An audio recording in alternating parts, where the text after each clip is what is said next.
SeaWorld Orlando now calls itself the coaster capital of Orlando. That's not a nickname assigned by enthusiasts. It's the park's own marketing language, displayed on its website, repeated in press materials. 8 roller coasters. A growing roster of thrill attractions with names like Mako, Manta, Kraken, Icebreaker, Pipeline. A park that, for 40 years, built its identity around a killer whale jumping out of a pool, now wants you to think of it as a place where you go to feel your stomach drop on a 200-foot hypercoaster. This pivot did not happen by accident. It happened because the orca shows became a liability. The 2013 documentary Blackfish reframed SeaWorld's entire brand around captivity and death. Attendance declined for years afterward, and the company formally ended its orca breeding program in 2016. What followed was a sustained, expensive bet. Replace the controversy with adrenaline. Build bigger, faster, more aggressive rides, and let those become the new reason people drive to Orlando. What nobody really talks about is what happened once that bet started paying off. Because as SeaWorld built more thrill rides, faster, with shorter testing windows and bigger marketing pushes, a new category of incident report started accumulating. Not orca attacks, not trainer deaths, mechanical failures, restraint allegations, and at least one death that has almost nothing to do with the animals SeaWorld is famous for. This is that story. This is Abandoned Thrills. Like and subscribe for the best amusement park stories every week. Let's begin. Before any of the modern coasters existed, before Blackfish, before the Pivot, SeaWorld already had a ride-related death on its record that almost nobody associates with the brand. On September 10, 2011, a storm moved in over SeaWorld's San Antonio, Key West Rapids, a river rapids attraction, the kind of ride where guests sit in a circular raft and get pulled through a winding water channel, was still operating with guests aboard as the weather worsened.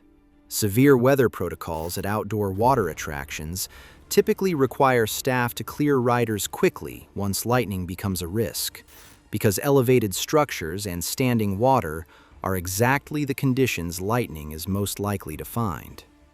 A 21-year-old lifeguard climbed the ride's tower to begin clearing guests off the attraction as the storm closed in. While he was up there, doing exactly the job his position required of him in that moment, lightning struck him.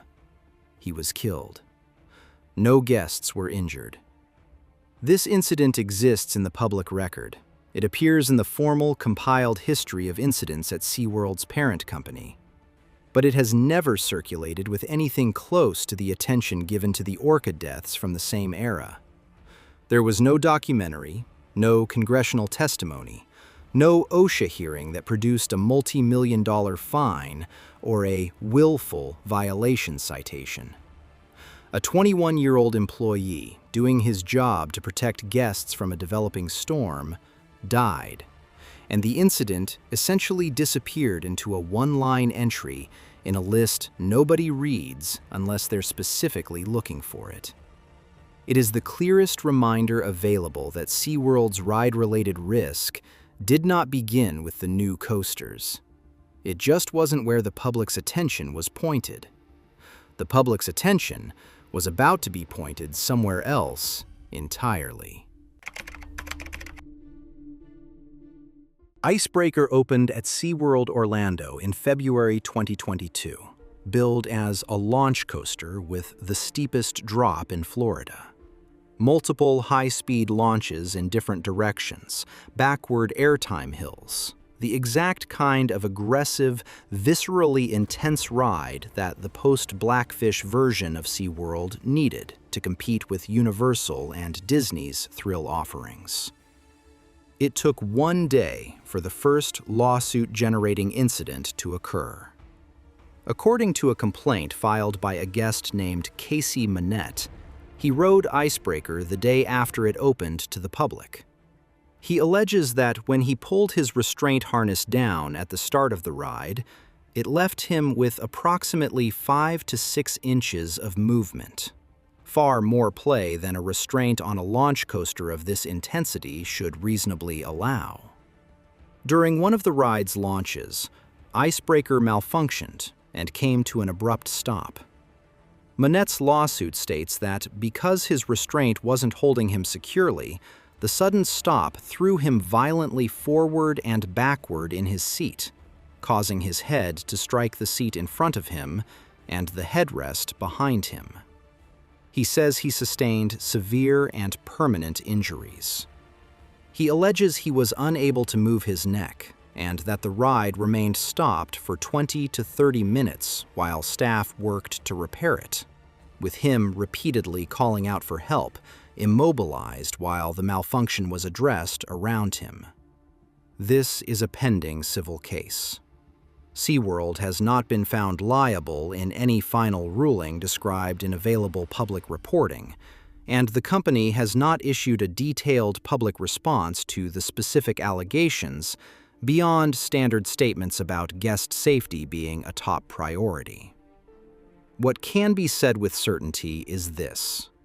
On a brand new flagship attraction, built specifically to reposition the park as a thrill destination, a guest was hurt badly enough, by his own account, to file a lawsuit alleging the restraint system failed him during exactly the kind of abrupt, high-force stop that a launch coaster's safety systems are supposed to be built to handle without incident. A ride built to prove SeaWorld could compete on intensity, produced within its first week of public operation, a guest alleging the ride's safety system did not hold up under the intensity it was designed to deliver. If Icebreaker is a single incident, Electric Eel is a pattern. Electric Eel opened at SeaWorld San Diego in 2018, a launch coaster that drops riders from 150 feet and propels them forward and backward through an inverted heartline roll at speeds up to 60 miles per hour. In June 2023, Cal/OSHA's Amusement Ride and Tramway Unit received a report that a rider had sustained a leg injury on the ride. The agency ordered the ride closed and opened a formal investigation, one that, per Cal/OSHA's own timeline, could take up to 6 months to complete. SeaWorld declined to comment on the specifics. The ride eventually reopened, though the full findings of that investigation were never widely publicized in a way that gave the public a clear account of exactly what had gone wrong or what, if anything, was changed as a result. Less than a year later, Electric Eel was back in headlines for a different reason. In mid-2024, a mother named Selena Higgins filmed her daughter riding the coaster. Mid-ride, during the inverted heartline roll, the footage shows the girl's comfort collar, the padded strap that comes down over the shoulders, coming unbuckled. The girl is heard screaming that her straps had come loose. The video, which Higgins posted online, was viewed more than 5 million times. SeaWorld's response was specific and somewhat technical.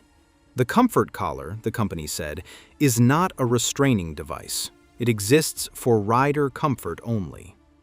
The actual restraints on Electric Eel are the lap bar and shin bar, and SeaWorld maintained those remained securely locked throughout the ride. The company stated there was no safety issue, even as it acknowledged the rider perceived one. That distinction may be entirely accurate from an engineering standpoint. It is also exactly the kind of distinction that means almost nothing to a child screaming upside down on a roller coaster, who believes the thing holding her in is coming off. And it is the second documented safety controversy on the same ride within roughly 12 months. One serious enough to trigger a state regulatory shutdown and investigation, The other, serious enough to go viral and reopen the exact same public conversation about whether electric eel's restraint system communicates safety as clearly as it's supposed to. 2 incidents, 1 ride, less than a year apart. Neither one produced a death. Both produced the same underlying question, asked twice about the same piece of hardware. Abandoned Thrills documents the systems and decisions behind incidents like these every week. If that's the kind of investigation you want more of, subscribe. We're here next week. 3 stories, none of them an orca, none of them a documentary subject. And that's exactly the point. A 21-year-old lifeguard was killed by lightning in 2011, doing his job clearing guests off a water ride during a storm. And the incident barely registered next to the institutional scrutiny that followed every SeaWorld trainer death from the same era. A brand new flagship coaster, built specifically to compete on intensity with Universal and Disney, allegedly malfunctioned on a launch within its first week of operation, with a guest alleging the restraint that was supposed to hold him through that exact kind of force simply didn't. And a different coaster in a different state produced 2 separate safety controversies inside of a year. One bad enough for a state regulator to shut the ride down, one bad enough to go viral. Both circling the same unresolved question about what exactly is supposed to keep a rider secured through an inverted roll at 60 miles an hour. SeaWorld spent the last decade rebuilding itself around speed and intensity because the alternative, the orca shows, the captivity, the documentary that wouldn't go away, had become too costly to keep selling. The strategy worked in the sense that the park now markets itself as a coaster destination first. What came with that strategy is a quieter, less examined safety record. No congressional hearings, no multi-million-dollar OSHA fines, just a lifeguard nobody remembers, a lawsuit working through Orange County's court system, and a viral video of a child screaming that her straps came loose. The whales aren't the only thing people forgot to keep watching. This has been Abandoned Thrills. Subscribe. We'll have more content like this soon.